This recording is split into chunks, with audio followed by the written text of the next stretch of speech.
Why do we worry so much? Will overthinking ever change the outcome? Why do small things affect our peace so deeply? Imagine you're walking with a glass of water in your hand. It doesn't feel heavy at first, but if you hold it for an hour, your arm begins to ache. Hold it all day, and the pain becomes unbearable. The weight of the glass doesn't change. What changes is how long you hold it. Worries are just like that glass. The longer you hold on to them, the heavier they feel. We often carry our fears, regrets, and what-ifs for days, months, even years. And without even realizing it, we let them shape our lives, our moods, our relationships. But what if, just what if, we could simply put that glass down? Welcome to Wisdom Woven, a place where ancient Buddhist teachings meet everyday peace. If you're tired of carrying the mental load, of always feeling anxious or restless, then this series is for you. You're about to learn how Buddhist wisdom can help you live lighter, smile more, and stop chasing happiness, because it's already inside you. There are so many views on this channel, but only 0.2% subscribed. Can you believe that? So if you find this helpful, please like, comment, share, and subscribe to Wisdom Woven. It really means a lot and helps us bring more peace into more lives, including yours. Now let's begin. The Buddha never said life would be perfect, but he did show a path to end suffering. His first insight, that suffering, or dukkha, exists in all lives. No matter how rich, wise, or powerful someone is, they still face loss, change, and disappointment. But suffering is not the problem. Clinging to it is. In Buddhist thought, worry arises when we want things to be different from how they are. We resist reality. We fight the moment. This inner fight drains us. It creates tension, fear, and frustration. But Buddhism teaches us to observe rather than react, to watch our thoughts like clouds, not chase them like storms. Buddha taught that peace doesn't come from having a perfect life, but from seeing life clearly. He encouraged mindfulness, being fully present, as the way to soften the mind's grip. Just breathe, just notice, and little by little, the worry fades. Through mindfulness and right understanding, you'll see, most worries are not facts, they are thoughts, and thoughts can be gently released. You don't have to believe every story your mind tells you. This journey won't ask you to become someone else. It invites you to return to who you truly are, peaceful, aware, and free. So stay with us, because in the next parts, we'll explore how to let go step by step. But for now, just know, it's okay to stop worrying. It's okay to be happy, right here, right now. The illusion of control, letting go through mindful acceptance. The Zen Master sat by the flowing river, gazing at the ripples with soft eyes. A young seeker approached and asked, "Master, why do I worry all the time? I try so hard to control everything in my life, my work, my relationships, my future, but still, peace runs away from me." The Master smiled gently and replied, "You try to control the river, but it flows how it wants. Your struggle is not with life, it is with your illusion of control." And so begins the second teaching, the deep peace that comes from letting go. From the moment we wake up in the morning, we try to manage everything. We check our phones, make plans, adjust our schedules, fix others' mistakes, and try to hold everything in place. It feels like if we don't do this, things will fall apart. But the truth is, control is an illusion. Control gives us the feeling that we are safe, that we are in charge. But how often do things really go the way we expect? Have your days ever turned out exactly as you planned?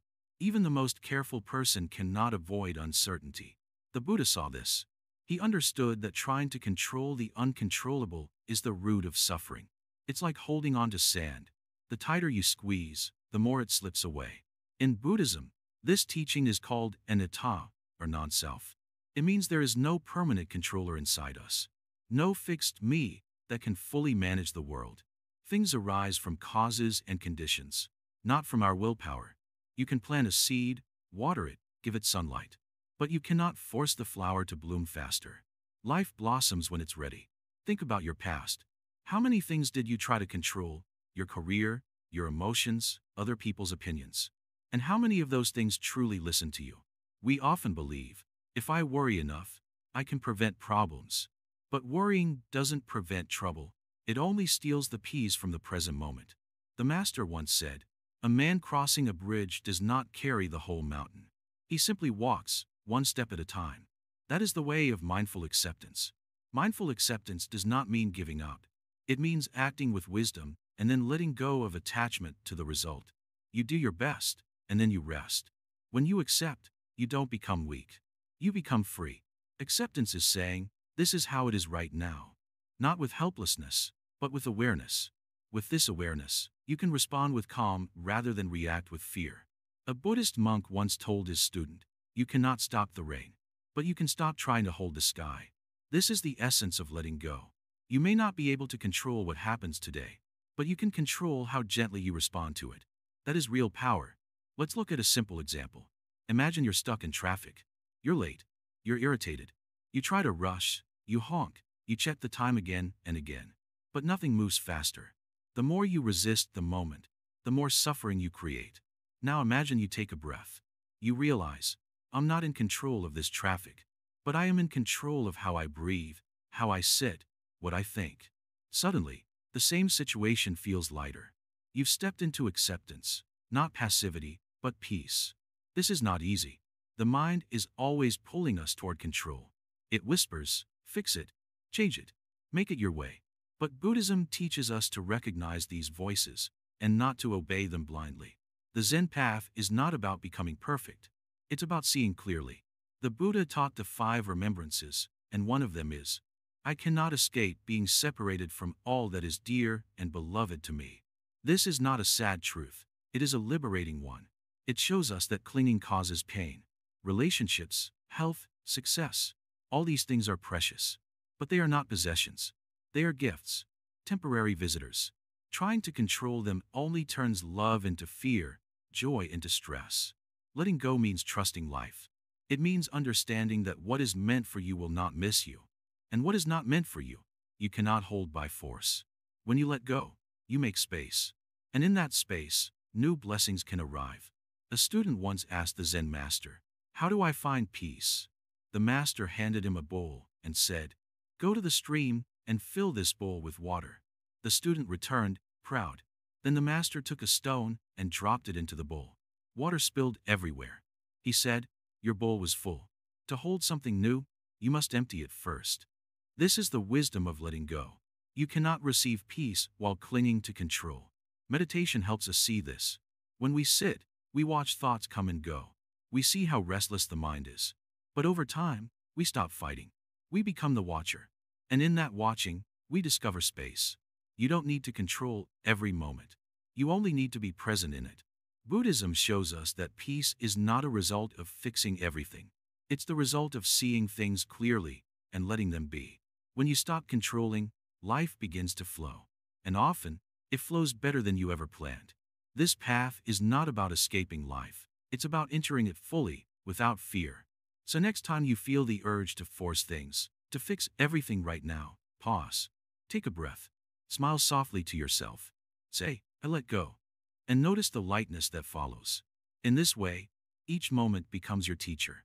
Even discomfort teaches you to soften. Even confusion invites you to trust. Even delay becomes a form of grace. You will still have responsibilities. You will still take action.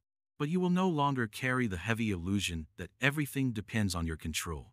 This is what the Master meant by walking like the river, strong, soft, and free.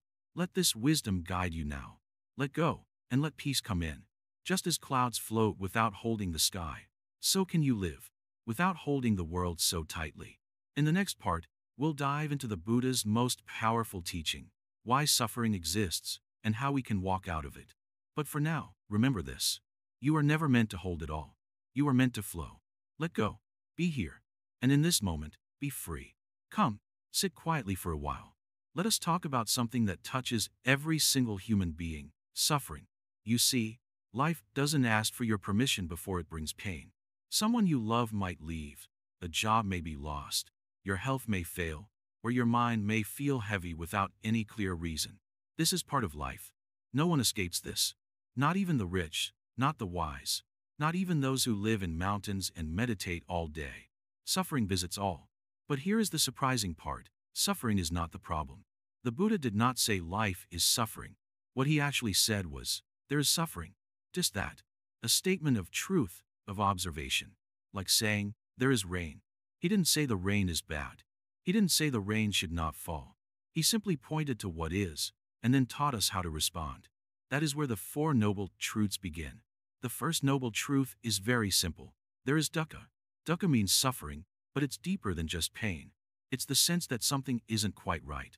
It's the uneasiness you feel when things change, or when you don't get what you want, or when you do get what you want, but then it doesn't last. Even pleasure can be dukkha because we know it will end. You eat your favorite sweet dish, but you can't stop at one. You enjoy a moment, but already your mind starts fearing its loss. So even in joy, there's a quiet fear. That's dukkha. The second noble truth tells us why this dukkha arises. It comes from tanha, or craving. We want. We desire. We cling. We want things to be permanent in a world where nothing is. We crave control, approval, comfort, and we resist whatever feels unpleasant. But life does not move by our desires. So suffering grows when we cling to something that is always slipping away. Here's a small story. A man came to the Buddha. His face was full of tension. He said, "I have 83 problems.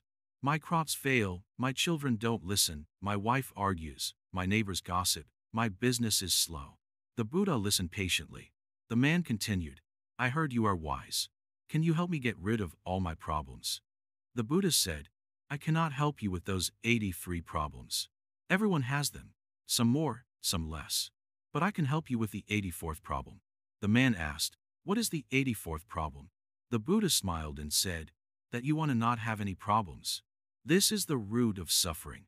Our refusal to accept that life is both beautiful and difficult. That joy and loss walk together. That we cannot keep only one side and push the other away." The third noble truth gives us great hope. It says, there is an end to suffering.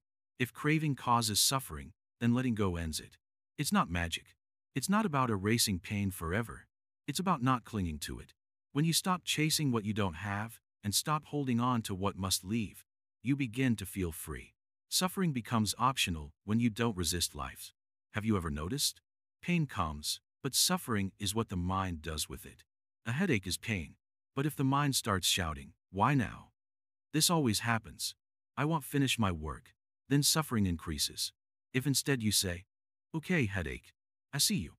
I will rest," you may still feel pain, but without added suffering. The fourth noble truth is the path. The Buddha didn't just say let go. He showed how. He gave us the eightfold path. But don't worry, you don't have to memorize it all today. It's not a list to obey. It's a way to live. This path includes right view, right intention, right speech, right action, right livelihood, right effort, right mindfulness, and right concentration. We'll explore these in later parts. For now, just know this. The path is not about becoming something new. It's about remembering what you already are. You are not your fears. You are not your cravings. You are not your sadness. You are the awareness behind all of it. Let me give you another example. Suppose you're walking through a forest. A thorn pricks your foot. Pain shoots up. That's natural. But now imagine you sit down and keep touching that thorn again and again, saying, "Why did this happen? Who put the thorn here? This forest is unfair." That's suffering. The thorn hurt once, but your mind hurt you 100 more times. The Buddha said, the arrow of pain may strike us, but the second arrow, the one we shoot into ourselves, that one is our choice. Most of us suffer from the second arrow. But what if you could feel the first arrow and gently remove it without adding more pain? That is what Buddhism teaches. Mindfulness is how you become aware of the first arrow. Wisdom is how you stop the second. People often ask me, "Master, how can I stop worrying?" I tell them, don't try to stop it. First see it. Sit quietly. Watch your thoughts. Don't fight them. Don't judge them. Just watch. Like a river. Like clouds passing in the sky. Soon you'll see. Thoughts arise, and thoughts fall. Emotions arise, and emotions fall. Nothing stays. Not even your deepest sadness. This understanding is not cold or distant. It is warm. It is freeing. It tells you, yes, you feel pain. But no, you don't have to suffer from it forever. You are not broken. You are human, and humans feel. But freedom begins the day you stop arguing with reality. You say, "But how can I not worry when my future is uncertain?" My friend, the future is always uncertain. That has never changed. What changes is your relationship with uncertainty. You can walk with fear, or you can walk with faith. When you live in this moment fully, you'll find a strange joy arises. Not loud joy, not the kind that jumps and shouts, but a quiet happiness, a peace that doesn't depend on things going your way. That's the happiness the Buddha pointed to. It's not far. It's right here. In the next part, we will talk about how to anchor ourselves in the present moment, the only place where happiness can grow. But for now, just remember this. Suffering happens. But suffering is not your home. You can breathe. You can pause. You can live with pain and still smile. You can let go and be free. Let us continue this journey gently, one breath, one step, one truth at a time. The present moment is enough, anchoring in now. Why are you always in a rush? Why are you running when there's nowhere else to go but here? Why are you so busy thinking about what might happen that you miss what is happening? Sit. Just sit with this moment. Do not try to fix anything. Do not try to control the future. Just listen. Just be. Can you feel the breath coming in and going out? That is life. That is now. Most people live in a world that doesn't exist. One eye always on the past, on what went wrong, who said what, how things should have been. The other eye anxiously scanning the future. What if this happens? What if I fail? What if they leave? What if I lose? But tell me, where is now in this? This is the deep suffering the Buddha spoke of. Not just pain, but a constant discontent, a background noise that never lets us rest. Because we're never really here. We're either dragging yesterday behind us or racing toward a tomorrow that hasn't come. Buddhism teaches, the present moment is the only reality. The past is memory. The future is imagination. What exists, what truly is this breath, this step, this word. And this moment is enough. You don't need to fix everything right now. You don't need to have all the answers. The mind will try to convince you that peace lies in the next moment, after the job, after the relationship, after success, after the problem is solved. But that's a trick, because even when you get those things, the mind moves the finish line again. Look closely. You're not unhappy because of your life. You're unhappy because your mind tells you it should be something else. But reality is not the enemy. Your thoughts are not the truth. They're just habits. The Buddha was once asked, "What have you gained through meditation?" He answered, "Nothing. But let me tell you what I have lost. Anger, anxiety, depression, insecurity, fear of old age and death." What he gained was presence. And presence brings peace. Let me give you a simple story. There was once a monk who carried water in a bucket every day up a steep hill to the monastery. One day, the bucket cracked, and water leaked out. The monk was upset. He had worked so hard, and now half the water was wasted. But after a week, he noticed flowers blooming along the path where the water had spilled. Wild, beautiful blossoms that hadn't been there before.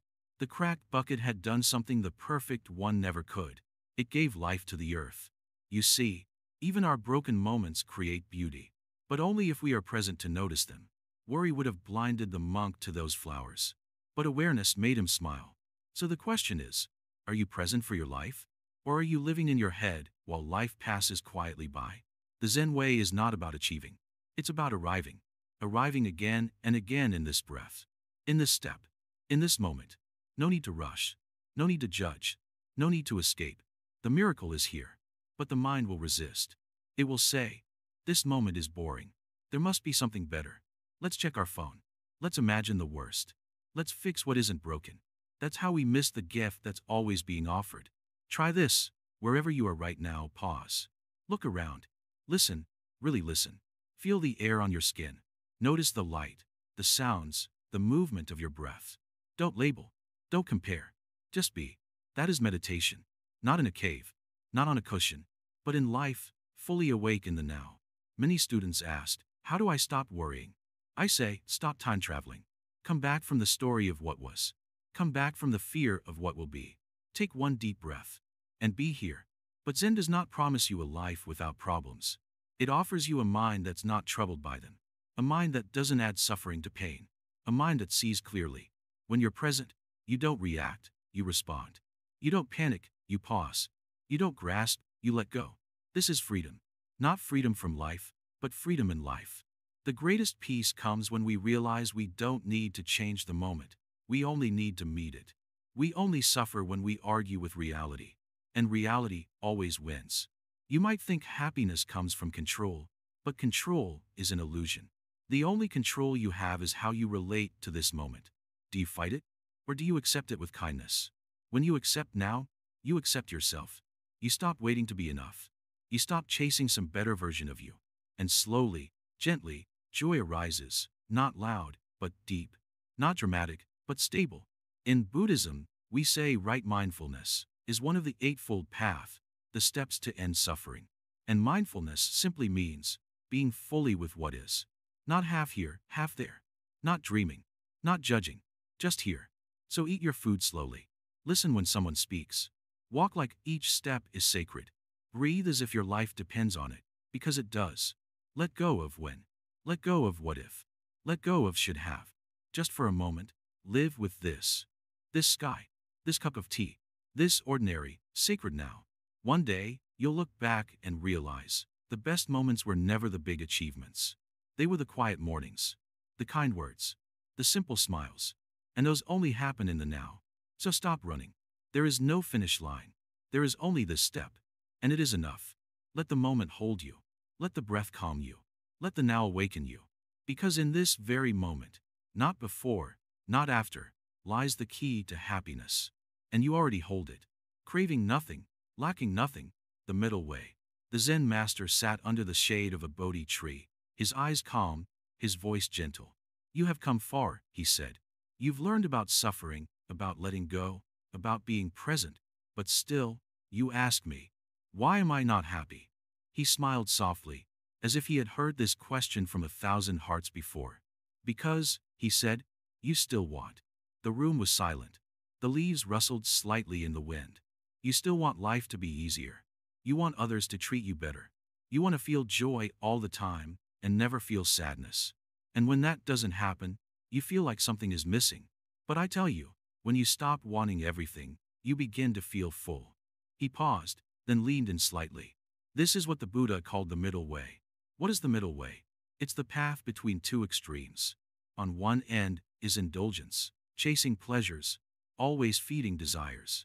On the other end is self-denial, punishing the body, avoiding joy. Both paths lead to imbalance. Both make the mind restless. The Buddha walked both in his early life. As a prince, he had all the luxury anyone could dream of: music, gold, comfort. But his heart was not satisfied. Then he became a wandering ascetic, starving his body in search of truth. But still, peace did not come. Then one day, sitting by the river, he heard a musician tell his student, if the string is too tight, it breaks. If it's too loose, it doesn't play. That was the moment it all became clear. The middle way is balance. It's the art of being fully alive without becoming a slave to your cravings. It's drinking water when thirsty, not seeking oceans when a glass will do. It's enjoying a meal without needing a feast. It's being at peace with just enough. The world around you will keep whispering lies. It will tell you, you need more to be happy. More money, more clothes, more followers, more attention, more love. But no matter how much you gather, it will never feel like enough, because craving never ends. Like a fire, it keeps growing the more you feed it. Look at your phone. Scroll through it. So many images of people living perfect lives, eating perfect meals, going on perfect vacations. But do you know what you're really feeding? Not your joy. You're feeding your craving. And craving is hunger that never gets full.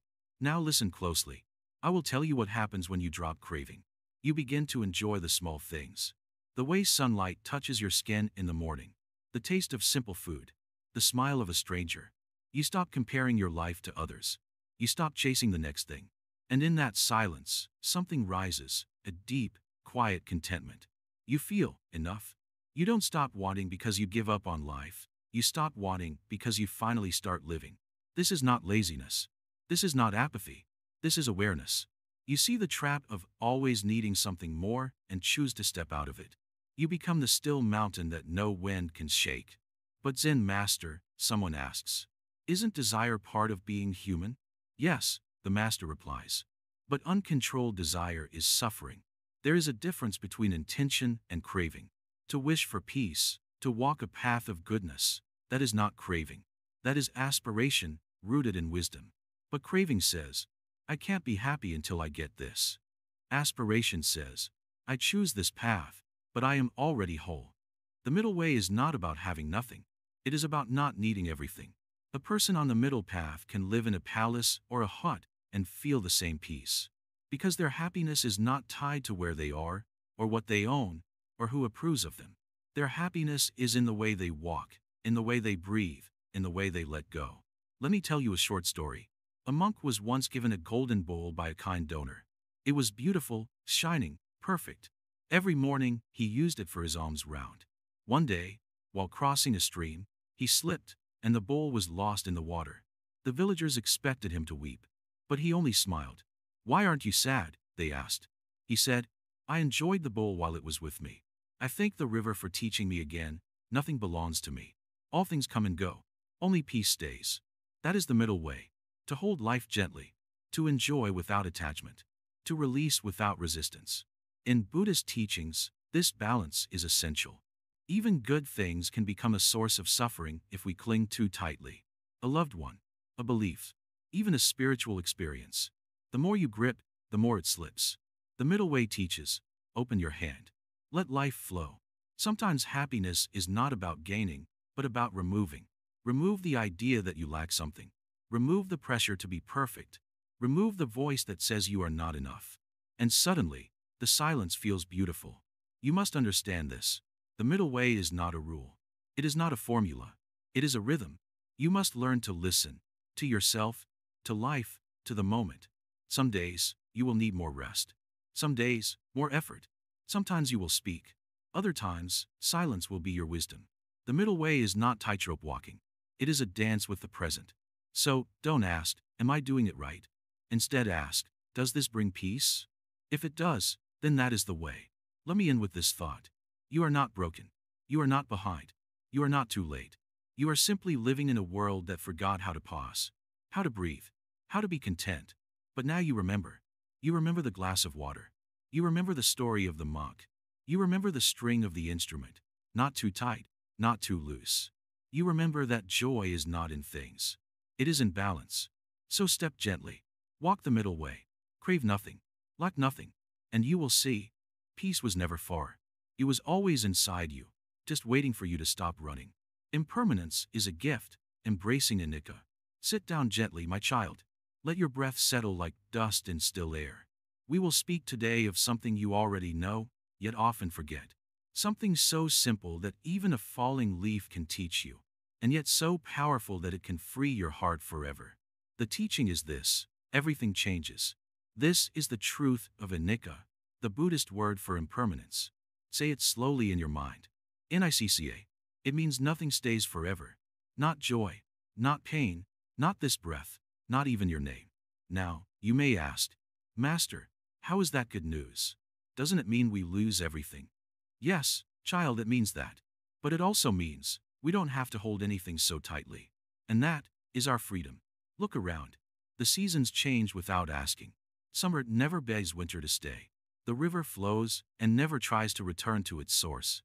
Trees let go of their leaves, not with fear, but with grace. And yet we humans cling to moments, to people, to feelings, to stories we tell ourselves. A young man once came to me, heartbroken after a relationship ended. "Why did it have to go?" he asked. I said nothing. I just handed him a ripe fruit and told him to hold it. He held it for some time. It started to rot. It grew soft and smelled strange.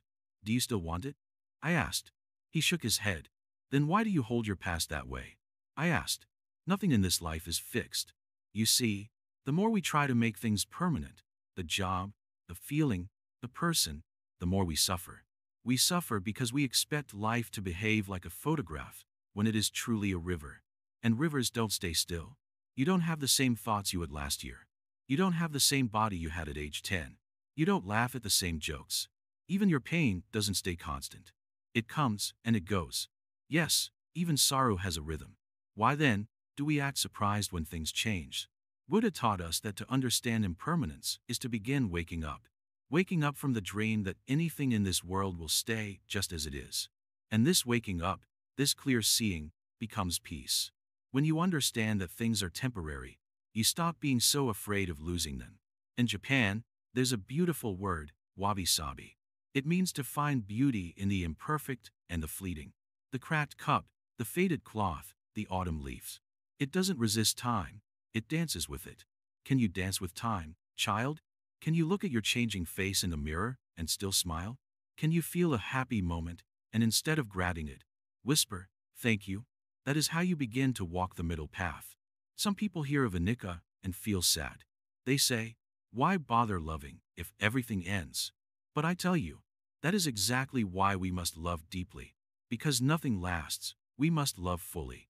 If today is all we have, how could we not pour ourselves into it? There's a small story of a monk who once drank tea with great joy. A student asked, "Why are you so happy over simple tea?" The monk replied, "Because it will never taste exactly like this again." That is the magic of impermanence. It makes even the ordinary feel sacred. When you accept change, you become softer, less resistant, less angry. You stop expecting life to behave according to your script. You start to flow like water, and water, my child, flows around obstacles without breaking. It doesn't complain. It just keeps moving. Think of your fears. Most of them are built around something changing. A person leaving, a job ending, your youth fading. But what if you changed the way you saw change? What if change wasn't the enemy, but the teacher? Every time something leaves your life, it leaves space. That space is not emptiness. That space is potential. Something new is always waiting, but only if your hands are not clenched into fists around the old. Sometimes people ask, "How do I stop being scared of change?" The answer is, you don't. You welcome the fear. You sit beside it like an old friend. And you say, "I see you. Let's breathe together." In time, fear softens. You realize it's not a monster. It's just the part of you that forgot life is a dance, not a statue. There is also peace in knowing that your pain will not last forever. No emotion is permanent. Even your darkest night will fade into dawn. So when you suffer, remind yourself gently, this too shall pass. Because it will. It always does. The lotus grows in the mud, but the mud doesn't stay forever. Nor does the bloom. They both come and go, each playing their part in the great unfolding. So, how do we live this truth of impermanence? By being present, by savoring what is here now, by loving people while they are near, by forgiving quickly, laughing often, and crying freely, by not wasting time on things that don't matter. And when things end, as they will, we bow. We let go, and we keep walking. That is the way of the awakened. When you stop fighting impermanence, life becomes softer. You start to float, not sink. You see every ending not as punishment, but as space for something new. So, sit quietly today and observe what has changed in your life. Not with sorrow, but with thanks. What you've lost has shaped you. What you've let go of has lightened you. What has come and gone has been your teacher. You, too, are not the same as when you began this story. Something in you is shifting, even now. Can you feel it? That, my child, is the breath of freedom. And it begins with accepting that nothing stays, and that's okay. Now, take a slow breath, and smile. For this moment, yes, this one, is already slipping away. And because of that, it is more precious than gold. This is anicca. This is life. And this is peace. Silencing the inner critic, Buddhist self-compassion. There is a voice inside many of us. A voice that speaks sharply, often harshly, sometimes cruelly. It points out every mistake, every flaw, every failure. It whispers doubts, shouts fears, and rarely offers kindness. We call this voice the inner critic. It is loud, persistent, and often feels like it controls our peace. But this voice, as strong as it seems, is not the truth of who we are. It is only a habit of judgment, fear, and misunderstanding that we have learned over time. Like a storm, it may rage fiercely, but like all storms, it too can calm and pass away. In Buddhism, the practice of self-compassion is like learning to befriend this inner storm rather than fight it. It is an invitation to turn gently toward ourselves with kindness, even when the inner critic tries to tear us down. Why is this so difficult? Because from childhood, many of us have been taught that strength means being tough on ourselves. That success means never failing. That mistakes make us weak or unworthy. So, the inner critic takes over, thinking it protects us by pushing us harder, by warning us of dangers, by reminding us to be careful. But the Buddha saw another way. He taught that all beings, you, me, everyone, are worthy of love and kindness simply because we exist. That suffering and imperfection are part of being human, not a reason to punish ourselves. This understanding opens the door to self-compassion. So what does self-compassion look like? It starts with awareness. Noticing when the inner critic begins to speak. Maybe you hear thoughts like, I'm not good enough, I always mess up, or I don't deserve happiness. Notice these thoughts without trying to push them away or believing them fully. See them clearly, like leaves floating on a stream. Once you have awareness, the next step is to respond with kindness. Imagine you are speaking to a dear friend who feels lost and scared. Would you say harsh words? Would you mock their mistakes? Or would you offer gentle words, warmth, and understanding? Try offering yourself the same kindness. You might say inside your mind, it's okay to feel this way. Everyone struggles sometimes. I'm here for you. These words may feel strange at first, but they plant seeds of peace in your heart. Buddhist meditation often includes loving-kindness practice, called metta. In this practice, you silently repeat phrases wishing well-being, safety, and happiness for yourself and others. For example, may I be safe, may I be peaceful, may I be happy. Over time, this practice softens the heart and weakens the inner critic's grip. Another teaching from the Buddha is the understanding of anatta, or no self. This does not mean you don't exist, but that the harsh inner voice is not the real you. It is just one part of your experience, not the whole story. You are bigger, deeper, and more beautiful than those critical thoughts. When the inner critic says, you're a failure, remind yourself, this is just one thought, not the truth. You are not your mistakes. You are the awareness that notices the mistakes and the loving presence that wishes to heal. It's helpful to remember that everyone has an inner critic. Even the Buddha's closest followers struggled with doubt and fear. It is part of the human condition. What matters is how we meet that struggle, with compassion or with judgment. Imagine holding a wounded bird in your hands. Would you squeeze it tightly because you're angry or frustrated? Or would you gently cradle it, offering warmth and safety? The inner critic is like that wounded bird inside you. It needs gentle care, not harshness. Sometimes, silencing the inner critic feels impossible because it is so loud. In those moments, you don't have to fight it. You can simply observe it. Breathe with it. Let it be there without feeding it with your energy. Like watching clouds move across the sky, you watch the voice without grabbing onto it. With practice, the storms quiet. The voice softens. You find space between the thought and your true self, the calm, loving presence beneath all the noise. Remember that self-compassion is not about ignoring mistakes or avoiding responsibility. It's about treating yourself with the same care you would offer a friend. When you make a mistake, you learn. When you feel pain, you heal. When you stumble, you stand again with kindness. There is a story in Zen about a master and his student. The student was full of harsh self-judgment and could not find peace. The master simply told him, be gentle with yourself. You are doing the best you can. Those words changed the student's heart. It is the same for you. You are doing the best you can, right now, in this moment. So, when your inner critic starts to speak, pause. Breathe. Acknowledge it, then answer back with kindness. Say, I see you. Thank you for trying to keep me safe, but I choose to be gentle with myself. Through this practice, you reclaim your peace. You build a quiet refuge inside yourself where love lives, even when life feels hard. And that is the true power of Buddhist self-compassion. You are not alone in this journey. The Buddha's wisdom lights the path for all who seek peace. Every step toward kindness is a step toward freedom. May you find the courage to silence the harsh voices. May you discover the joy of self-compassion. And may your heart be filled with gentle peace, today and always. Happiness in simplicity, detaching from materialism. Listen carefully, dear seeker. Life often feels complicated, tangled in desires and possessions. But have you noticed how a child finds joy in the simplest things, a small flower, a game of shadows, the story told with laughter?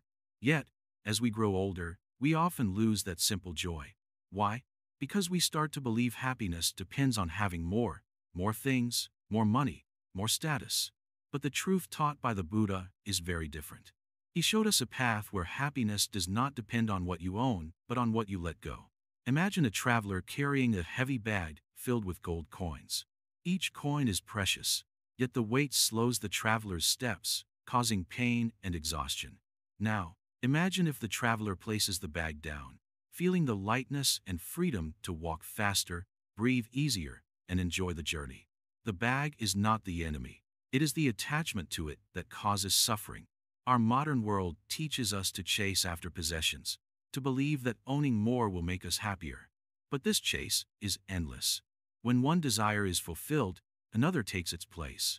This cycle is like trying to fill a bottomless cup. No matter how much you pour in, it never stays full.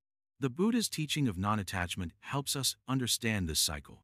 Non-attachment does not mean giving up everything or living in poverty. It means we stop clinging to things as if our happiness depends on them. We learn to appreciate without possession, to enjoy without craving. When you begin to practice this, something wonderful happens. You start to see beauty in what you already have. A warm smile, a quiet morning, the simple taste of food. These become treasures greater than gold. You begin to live in the moment rather than in the future plans or past regrets. Let me share a story. Once, there was a wealthy man who owned many lands, houses, and treasures. Yet, he was never satisfied. Every day, he felt restless, anxious, and unhappy. One day, he met a wise monk who lived simply with only a robe and a bowl. The monk smiled and said, "Happiness does not come from having more. It comes from needing less." The wealthy man was puzzled but curious. He decided to leave behind his possessions and live a simple life for a time. At first, it was hard. He missed his comforts. But gradually, he noticed his mind grew calm. He was free from worry about losing his things. He found joy in watching the sunrise, in helping others, and in silent moments. This story teaches us that simplicity is not about lacking but about freedom. Freedom from the endless desires that bind us. In Buddhist practice, this is called right livelihood and simplicity. It means choosing a life that is honest, kind, and mindful, not chasing after unnecessary wealth or status. Instead, we focus on inner richness, peace, love, and wisdom. How can you practice this in your daily life? Start small. Notice when your mind wants more, a new gadget, a bigger house, or approval from others.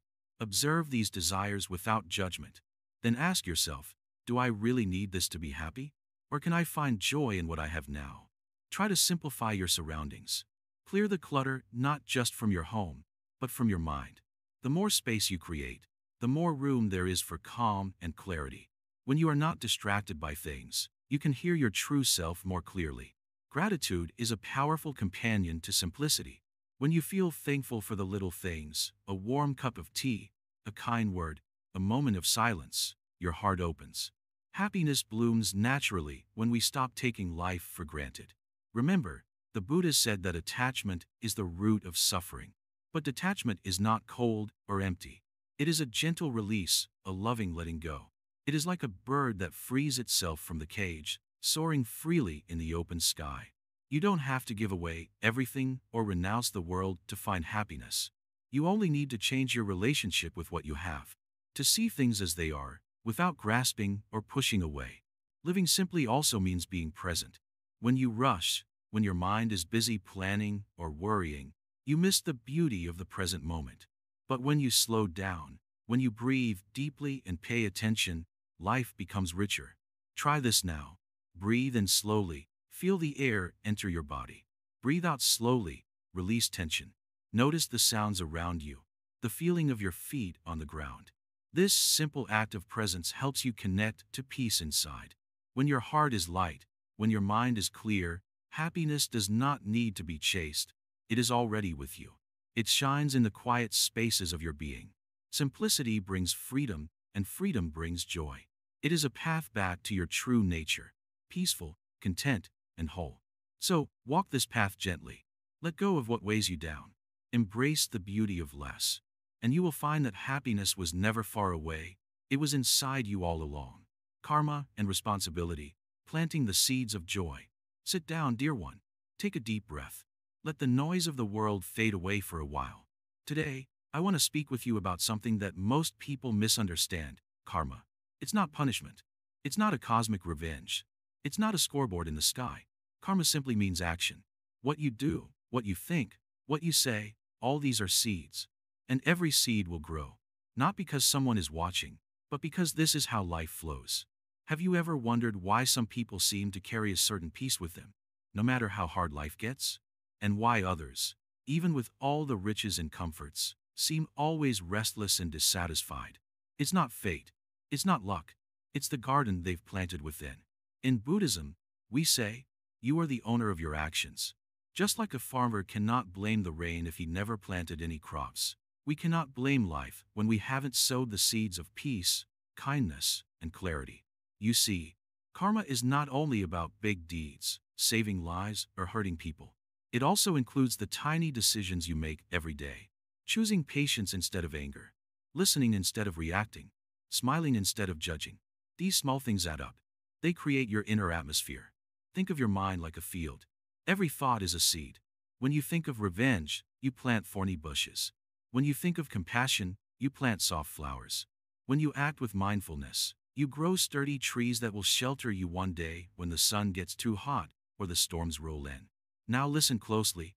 Karma is not instant. A mango seed doesn't give fruit in a day. It takes sun, rain, patience, and time. Some people do good and feel bad things happen.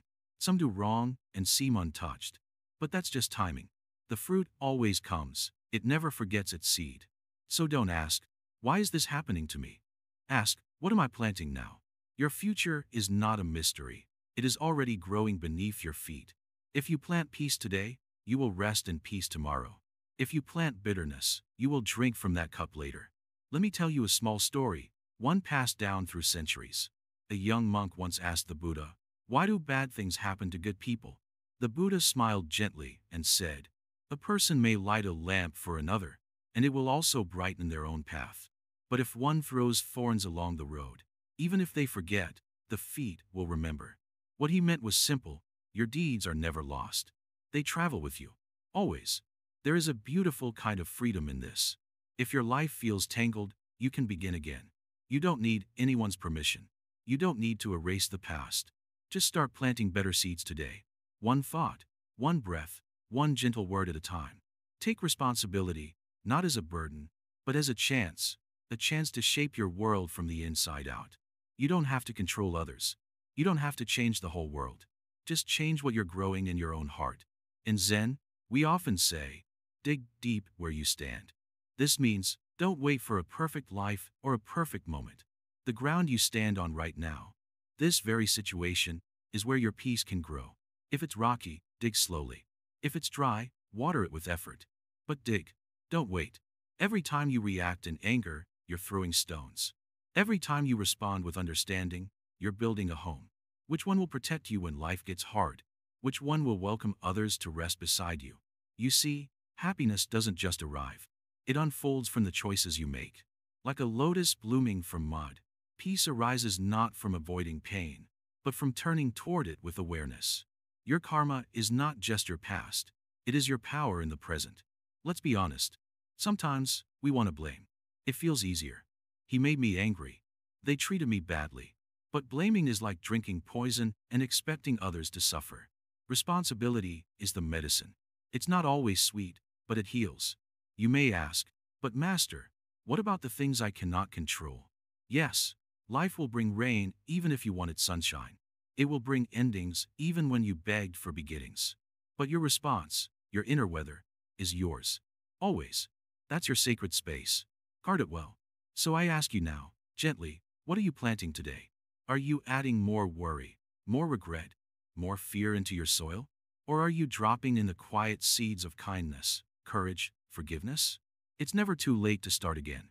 Sometimes, people wait for peace like they wait for a bus. They think it will come if they sit long enough. But peace isn't a bus, it's a path. You must walk it, step by step. And each step is a choice. To carry or to let go. To blame or to learn. To hate or to love. Even thoughts matter. If you speak kindly but think harshly, your garden still feels the weight of your mind. Be gentle, not only with others, but with yourself too. Self-blame is a weed that kills the roots of growth. Responsibility is not self-punishment, it is self-respect. As your Zen Master, I tell you this, you are already enough to start again. You don't need to be perfect. You only need to be willing. Willing to watch. Willing to change. Willing to try. And the universe, in its quiet wisdom, will meet you halfway. So stop asking the world to change. Change the way you meet the world. Stop asking, when will happiness come? And start asking, what seeds am I watering right now? Happiness is not found, it is grown. Take this teaching and sit with it. Let it sink into your life. In every situation that hurts you, ask, what am I choosing to plant here? That question alone can transform your life.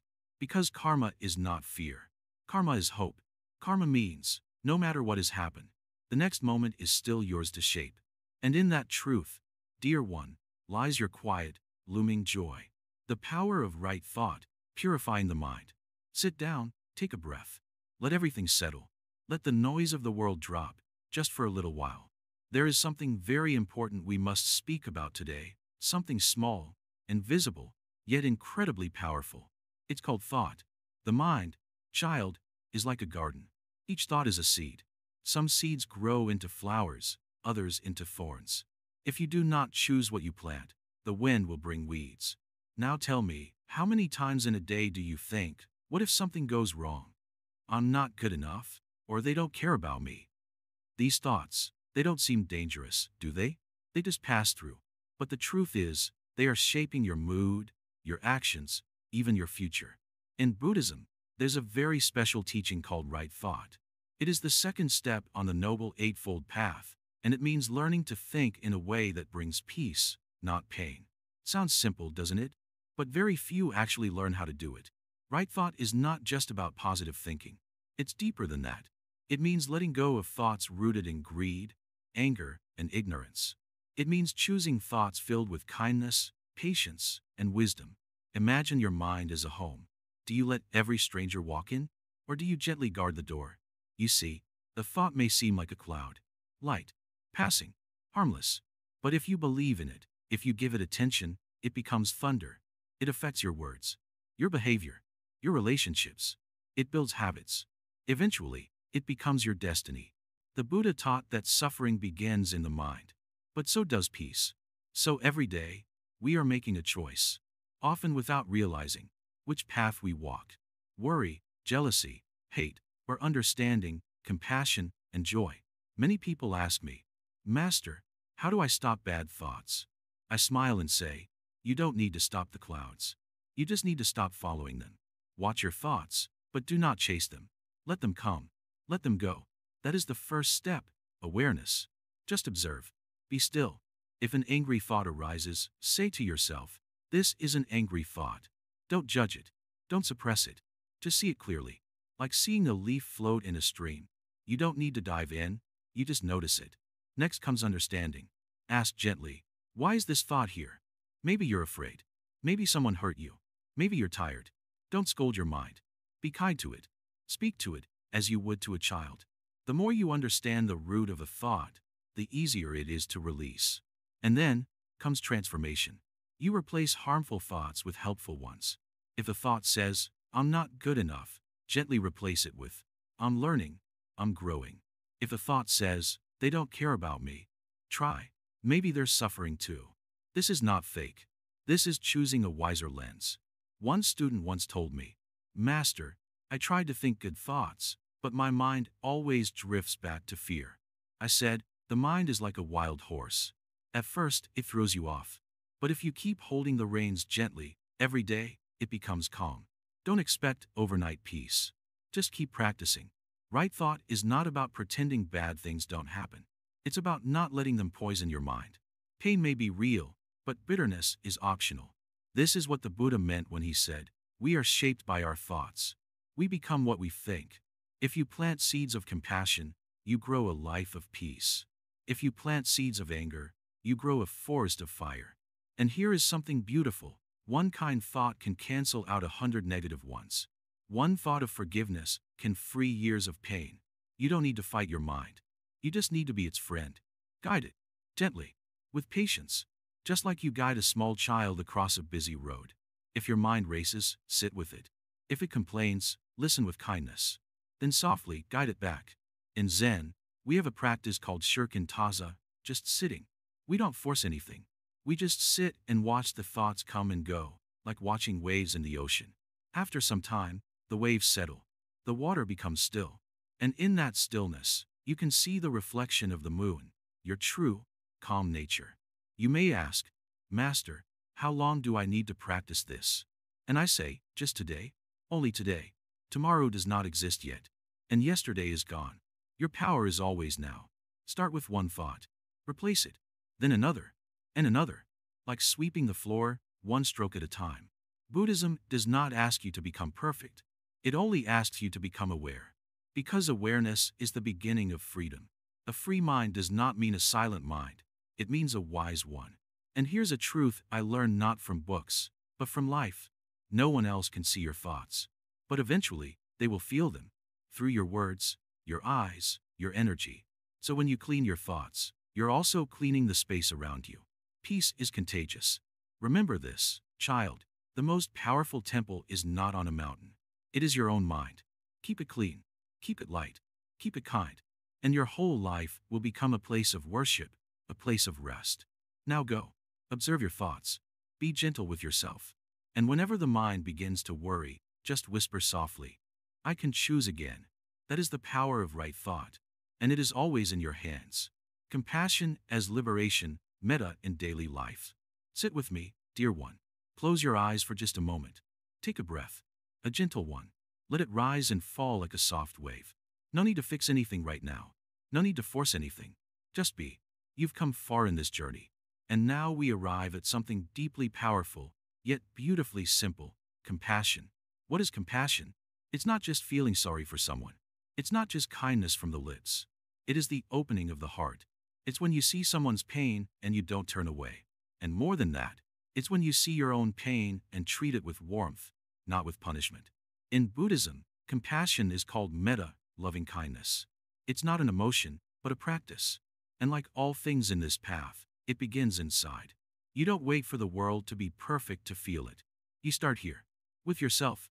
Let me tell you a small story. There once was a monk who had the habit of blaming himself. When he made a mistake, he would say, I'm such a fool. He tried to be perfect. He thought the more harshly he judged himself, the more disciplined he would become. But instead, he became bitter, cold. One day, the old Zen Master saw this and said gently, Do you think a cracked bowl can hold water better if you hit it harder? The monk paused. That one question broke him. He cried for the first time in years. You see, we all have cracks. Life leaves us with wounds. But it is compassion, not criticism, that makes us whole. Metta is the balm.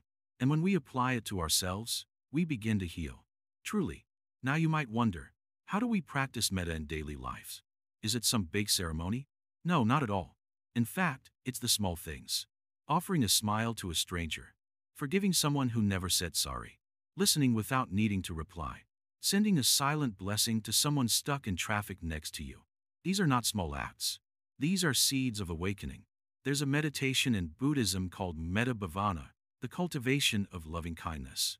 You begin by saying to yourself, silently, May I be happy. May I be safe. May I be free from suffering. You repeat this slowly. Then, you imagine someone you love deeply. May you be happy. May you be safe. May you be free. Then you bring to mind a neutral person.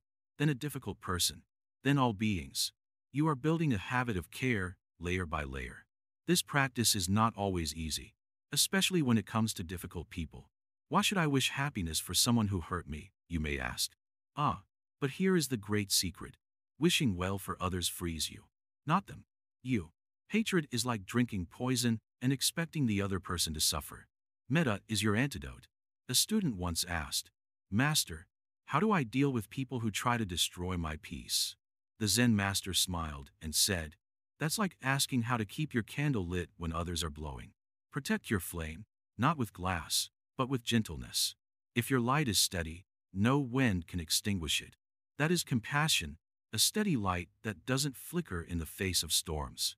Another beautiful part of metta is this. It dissolves the illusion of separation. When we truly feel kindness for someone, we stop seeing them as other. We begin to understand. They are not so different from us. Their joy is our joy. Their pain ours. And when this understanding deepens, something magical happens. The walls in our mind begin to fall. Even science now supports this. Studies show that people who practice loving kindness meditation feel more connected, less anxious, and even have better health.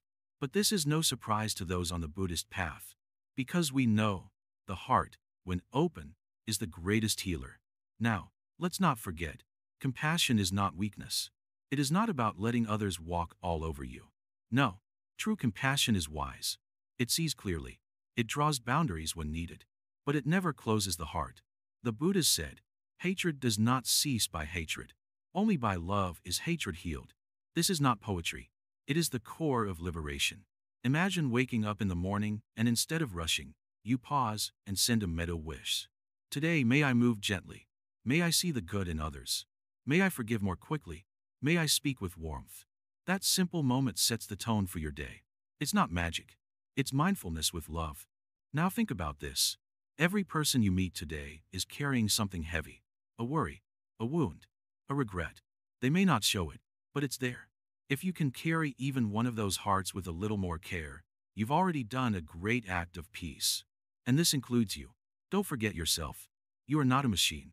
You don't have to be perfect to deserve kindness. You are worthy now, with all your fears, with all your flaws, with all your unfinished healing. So say it with me, right now. May I be kind to myself today. Say it again. Feel it. Buddhism is often seen as deep philosophy or meditation practice. But its true beauty is how it touches everyday life. Washing dishes with care, answering the phone with patience, pausing before reacting, choosing a kind word over a sharp one. These small things become your temple. This is how you practice metta. As your Zen Master, I'll leave you with one last thought for today. Compassion is not something to find. It's something to uncover. Like the sun hidden by clouds, your loving heart has always been there. You just forgot. So begin again. Gently, silently. Let your heart bloom like a lotus, untouched by the mud, yet growing through it. You are not here to fight the world. You are here to love it, one breath at a time. We continue soon, dear one. The final chapter awaits. But for now, may you be happy, may you be peaceful, may you be free. So, dear one, we have come a long way, haven't we? You've walked through worry and silence, through fear and hope, through the truth of suffering and the doorway to peace. And now, as we sit here together, just you and me, I ask you one simple question. Are you smiling? Not the kind of smile that you put on for others, not the one for a photograph or a greeting, but the soft, quiet smile that arises from deep within when your heart feels light, your mind feels still, and your soul feels home. Yes, that smile. That's the one we've been searching for all along. You see, my friend, Buddha's teachings are not just something to learn, memorize, or quote. They are something to live. They are meant to be tasted in the ordinary moments. When you're drinking your morning tea, when your child hugs you, when the rain falls softly outside, when you're washing dishes and your mind is nowhere else but in your hands, in the water, in that exact breath. That is mindfulness. That is peace. When the Buddha smiled, it was not because his life was perfect. He smiled because he had seen through the illusion. He had stopped running. He had stopped clinging. He had accepted life as it is, changing, unpredictable, impermanent. And in that surrender, he found the greatest treasure, freedom from suffering. And you can too. Maybe right now your life is full of noise. Maybe your heart is carrying old wounds. Maybe your mind is still chasing something. More money, more attention, more approval. That's okay. You don't have to fix everything today. Just start where you are. Right here. Right now. Take a slow breath in. And as you breathe out, let go of one thing that you no longer need. A worry, a fear, a grudge, a doubt. Even if it's just for this moment, that is enough. That is the beginning of peace. In all these teachings, from the Four Noble Truths to the Eightfold Path, from mindfulness to compassion, from letting go to living simply, there is one thread that holds them all together. You already have what you are looking for. You don't need to become someone else. You don't need to travel to a distant monastery. You don't need to wait for some perfect future. Your smile is already inside you. Your joy, your freedom, your peace, it's all there. Just hidden under layers of worry, fear, and habit. So how do we bring it out? We live the path, one breath at a time. You wake up in the morning, and instead of reaching for your phone, you pause and breathe. You eat your food, and instead of rushing, you taste it fully. You walk and listen to the sound of your feet, your breath, the breeze. You speak with kindness, even when others don't. You forgive, not because they deserve it, but because you deserve peace.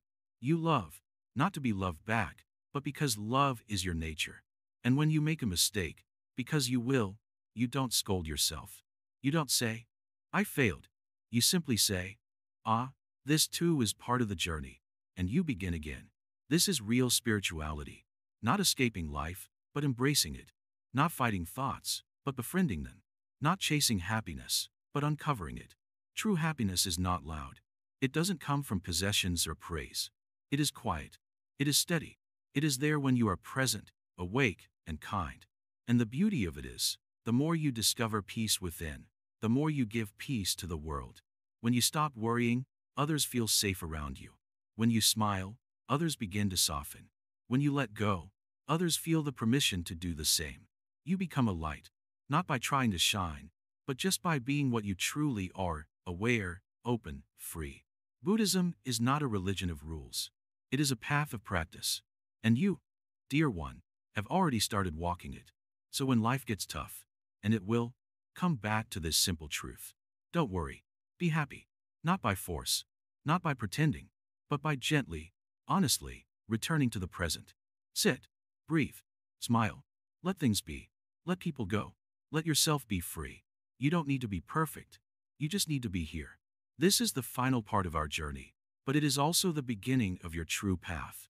Not the path I walk, not the path the Buddha walked, but your path, with your steps, your rhythm, your truth. And if you ever feel lost, remember this. The breath is always here. The smile is always inside. The peace is always one moment away. Don't worry. Be happy. Not as a phrase to repeat, but as a way to live. There are so many views on this channel, but only 0.2% subscribed. Can you believe that? If this journey touched you, if even one part helped you breathe a little easier or smile a little more, then please like, comment, share, and subscribe to Wisdom Woven. It helps us continue spreading peace and simple wisdom in a world that truly needs it. Thank you for walking this path with me. Now go live your truth. And smile, the real one. It looks beautiful on you.